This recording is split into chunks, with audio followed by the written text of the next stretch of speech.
जहाँ तक बुलडोजर का सवाल है, सोचो कैसा न्यायालय का बुलडोजर चला, क्या बुलडोजर नहीं चल सकता?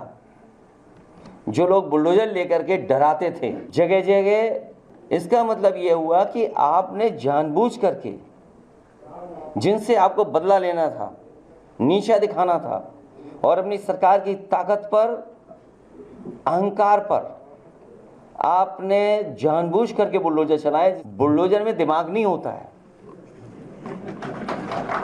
स्टीयरिंग होता है उसमें। उत्तर प्रदेश की जनता कब किसका स्टीयरिंग बदल दे या दिल्ली वाले कब किसका स्टीयरिंग बदल दें। बुलडोजर पे हर एक व्यक्ति के हाथ नहीं फिट हो सकते,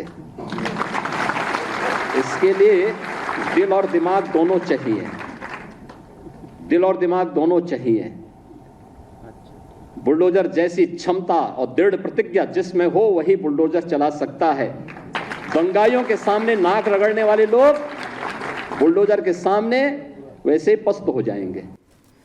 दरअसल ये राजनीति, ये वार पलटवार शुरू कैसे हुआ, कैसे तीखे तीर छोड़े जाने लगे, आपके सामने वो जानकारी पहले रख देते हैं। क्योंकि अखिलेश यादव ने एक ट्वीट किया, एक्स पर एक पोस्ट किया, जिसके बाद ये सियासी जंग छिड़ती दिखाई दे रही। देखिए जो पोस्ट में समाजवादी पार्टी की तरफ से क्या कहा गया, 2027 के विधानसभा चुनावों में भाजपा का सफाया होगा, ये क्लियर कर दिया अखिलेश यादव ने। उनको लगता है भाजपा का सफाया होगा और देश की राजनीति उनके चुनाव परिणाम से प्रभावित होगी। भाजपा की सरकार में निर्दोष लोगों को सताया जा रहा है, किसान परेशान है, नौजवानों का भविष्य अंधकारमय है, समाज का हर वर्ग परेशान है। ये बातें कही गई समाजवादी पार्टी के ऑफिशियल ट्विटर हैंडल से, जिसके बाद ये चर्चा शुरू हो गई, तीखे तीर, जुबानी तीर चलाए जाने लग गए। ऐसा लगा कि इसको लेकर अब नए सिरे से बयानबाजी तेज होगी और होती दिखाई भी दी, क्योंकि इस तरह से जुबानी तीर चलाए जा रहे हैं। और इसको लेकर अखिलेश यादव, समाजवादी पार्टी के ट्वीट के बाद अखिलेश यादव लगातार जुबानी तीर चलाते दिखाई दिए, फिर से ये दावा करते दिखाई दिए कि जो उपचुनाव है उसमें जीत तो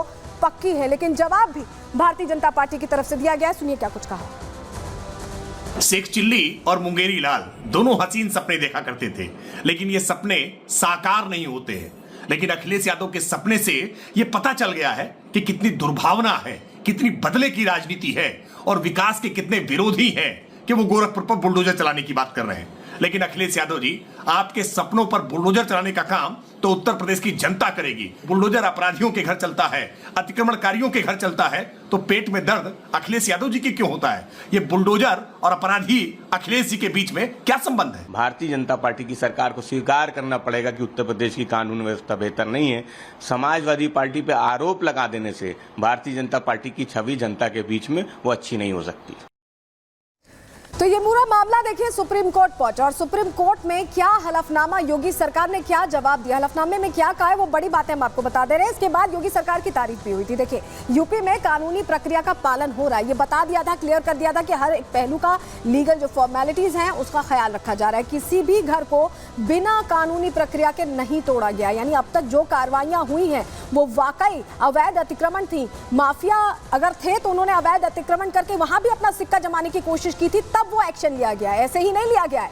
अचल संपत्ति कानूनी प्रक्रिया से ध्वस्त हो सकती है, ये क्लियर किया गया कोर्ट में। बुलडोजर एक्शन के लिए उसी प्रक्रिया का पालन किया गया है। सुप्रीम कोर्ट ने हलफनामे पर उत्तर प्रदेश सरकार की, योगी सरकार की इसके बाद तारीफ की, क्योंकि इसको लेकर कई जो शक शुबा थे, जो कोर्ट पहुंच गए थे तमाम लोग, उस पर जब जवाब दिया गया तो सुप्रीम कोर्ट को भी मानना पड़ा। सुप्रीम कोर्ट ने योगी सरकार के जवाब पर खुशी जाहिर की, हलफनामे में अपनाए गए रुख की तारीफ की, क्योंकि सारी लीगल प्रोसीडिंग्स का ख्याल रख के ही वो कार्रवाई की जाती है। ऐसे नहीं कि आनन फानन में बुलडोजर पहुंच गया और एक्शन हो गया। ये तारीफ के तहत कहा गया कि सुप्रीम कोर्ट ने यह भी कहा कि जो कुछ दिशा निर्देश जो जरूरी हैं उनका पालन करना चाहिए, उन्हें जारी करने की भी बात कही। वहीं कोर्ट ने पक्षकारों के वकील से सुझाव भी मांगे, क्योंकि इस पूरे मामले को लेकर जब कोर्ट का रुख किया गया तो सवाल जवाब भी हुआ। और जब जवाब दिया उत्तर प्रदेश सरकार ने बताया कि हर एक चीज का ध्यान रखकर ही कार्रवाई हो रही है, तो कोर्ट ने कहा कि ये प्रशंसनीय है, ये तारीफ के काबिल है और इन्हीं का ख्याल रख के आगे कार्रवाई करनी है, कुछ जरूरी दिशा निर्देश जारी करने की बात भी कही। वहीं देखिए अब उपचुनाव क्योंकि सर पर है, 10 सीटों पर उपचुनाव है और ये बहुत अहम है समाजवादी पार्टी के लिए भी और भारतीय जनता पार्टी के लिए भी। भारतीय जनता पार्टी की सरकार भी है। ऐसे में ये बयानों के तीर अब नए नए तरीके से निकल रहे हैं। सिर्फ बुलडोजर पर ही चर्चा नहीं हो रही है। बुलडोजर ऐसा लग रहा है कि इतनी चर्चित चीज हो गई है जो जिसकी पूरे देश में अलग अलग प्रदेशों में चर्चा होती है, तो आखिरकार मजबूर होकर अखिलेश यादव भी बुलडोजर पर बयान देने पर आ ही गए हैं। क्या हो रहा है उपचुनाव को लेकर, किन किन चीजों पर चर्चा हो रही है, एक रिपोर्ट में आपको दिखाते हैं।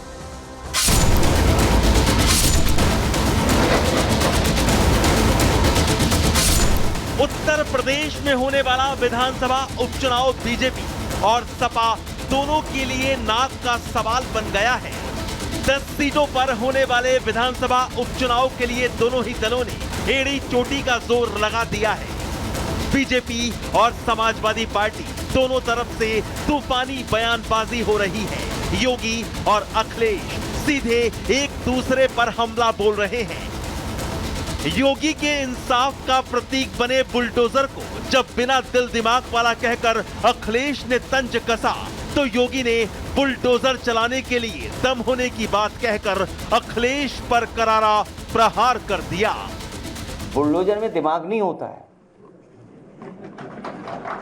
स्टीयरिंग होता है उसमें। उत्तर प्रदेश की जनता कब किसका स्टीयरिंग बदल दे, या दिल्ली वाले कब किसका स्टीयरिंग बदल दें। बुलडोजर जैसी क्षमता और दृढ़ प्रतिज्ञा जिसमें हो वही बुलडोजर चला सकता है। दंगाइयों के सामने नाक रगड़ने वाले लोग बुलडोजर के सामने वैसे पस्त हो जाएंगे। उत्तर प्रदेश के सीएम योगी आदित्यनाथ यही नहीं रुके, उन्होंने अखिलेश यादव और उनके चाचा शिवपाल यादव की तुलना भेड़ियों से कर दी। योगी ने याद दिलाया कि कैसे 2017 से पहले यूपी में लूट खसोट मची थी। हालांकि जब अखिलेश से इस पर सवाल किया गया तो वो बैकफुट पर नजर आए। कुछ आदमखोर भेड़िया प्रदेश के अंदर अलग अलग जनपदों में उत्पात मचा रहे हैं, और कमोबेश यही स्थिति 2017 के पहले प्रदेश की थी। ये लोग उस समय कितनी तबाही मचाए हुए थे। आप उलझो मत, आप बिल्कुल मत मानिए। 46 में 56 क्यों नहीं पूछा आपने? वो तो सदन की बात है। योगी ने अखिलेश यादव के 2027 में जीत वाले दावे पर भी तंज कसा। मुख्यमंत्री योगी ने अखिलेश यादव पर टीपू वाला प्रहार करते हुए मुंगेरी लाल के हसीन सपने देखने की बात कह दी। हालांकि अखिलेश यादव से जब इस पर सवाल किया गया तो अखिलेश इस पर जवाब देने से बचते नजर आए।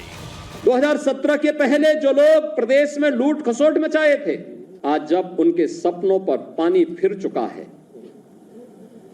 तो अब टीपू भी चले सुल्तान बनने सपना देख रहे हैं। आदित्यनाथ ने कहा है कि आप लोग मुंगेरी लाल के हसीन सपने देख रहे हैं। किस बात के लिए सपने देख रहे हैं?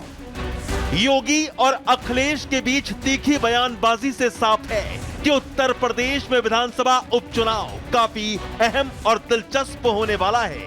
दोनों ही दल 10 में से एक भी सीट पर हार नहीं मानना चाहते। ऐसे में एक बात तो साफ है कि योगी और अखिलेश के बीच शुरू हुई जुबानी जंग अभी और आगे बढ़ने वाली है।